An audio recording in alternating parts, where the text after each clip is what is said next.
Biz azыр жакынкы чыгыштагы кырдаалга тереңирээк багам салып көрүүнү чечтик. Ассаламу алейкум кадырлуу көрөрмандар, каналыбызга каттала кетиңиздер. Бул жердеги ар бир атылган ок дүйнөлүк экономиканын тамырын солкулдатып, ири державалардын жашыруун пландарын ачыкка чыгарууда. Келгиле бул татаал челленжди ийне жибине чейин чогуу чечмелеп көрөлү. Жакынкы чыгыш бул дүйнөлүк геосаясаттын жүрөгү. Бул жерде ири мамлекеттер өз таасирин сактап калуу үчүн татаал шахмат оюнун жүргүзүп жатышат. Америка Кошмо Штаттары Израилди аскердик жактан колдогону менен чоң согуштун тутанып кетпешине кызыктар. Анткени Вашингтон үчүн эң башкы коркунуч дүйнөлүк энергетикалык рыноктун кыйрашы. Эгерде мунайдын баасы көзөмөлдөн чыгып кетсе, бул Американын ички экономикасына жана алдыдагы саясий процесстерге оор сокку урат. Орусия менен Кытай болсо бул аймакта батыштын үстөмдүгүн алсыратууну көздөйт. Москва Тегеран менен стратегиялык өнөктөштүктү бекемдеп, батыштын көңүлүн башка аймактардан жакынкы чыгышка бурууну стратегиялык утуш катары көрөт. Ал эми Пекин өзүнүн экономикалык жумшак күчүн колдонуп, аймактагы негизги ортомчунун ролун ээлөөгө аракет кылууда.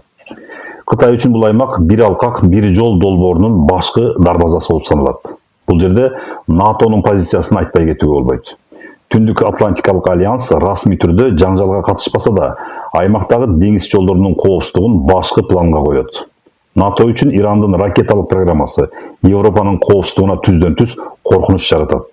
Ошондуктан альянс жакынкы чыгыштагы чыңалуунун Европанын түштүк чек араларына жайылып кетпеш үчүн аскердик мониторингди болуп көрбөгөндөй күчөттү. Эми бул кризистин реалдуу баасына токтололу. Жакынкы чыгыштагы ар бир ракеталык сокку дүйнөлүк базарда мунайдын баасын дароо жогорулатат. Европа биримдиги бул жерде эң чоң экономикалык зыян тартууда.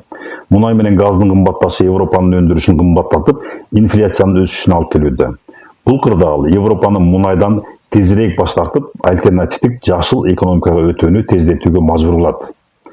Анткени энергия үчүн жакынкы чыгышка көз каранды болуу саясий жактан барымтада калуу менен барабар экендигин алар түшүнүп калышты. Бирок бул кризистен пайда табуучу тараптар да жок эмес. Мунай экспорттоочу ири өлкөлөр жана Орусия баанын көтөрүлүшүнөн өз казынасын толтуруп жатышат. Ошону менен бирге Америка Кошмо Штаттарынын аскердик өнөр-жай комплекси жаңы курал-жарак буйрутмалары менен камсыз болуп, рекорддук кирешелерге ээ болууда. Демек, согуш кимдир бирөө үчүн трагедия болсо, башка бирөөлөр үчүн миллиарддаган долларлык бизнеске айланды. Ошол эле учурда биз Аравия жарым аралындагы Сауд Аравиясы, Катар, Бахрейн жана Бириккен Араб Эмираттарындагы чет элдик аскер базаларынын кесепетин да талдашыбыз керек. Бул базалардын болушу коңшу мамлекеттер үчүн өтө чоң тобго келдик. Согуш чыккан учурда каршылаш тарап биринчи кезекте дал ушул базаларга сокку урат.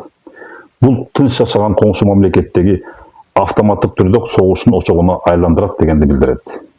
Мындай аскерлик катышуу өлкөлөрдүн өз алдынча чечим кабыл алуу суверенитетин алсыратып, аларды ири державалардын геосаясий куралына айлантып коет.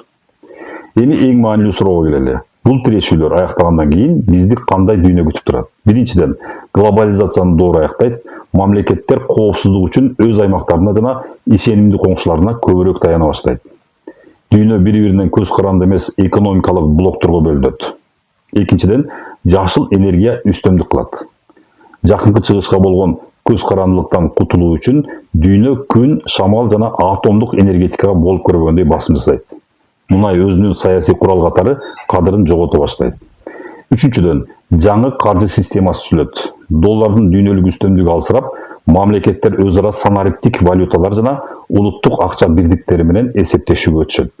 Бул дүйнөлүк банк системасынын пайдабалын түп тамырдан бери өзгөртөт.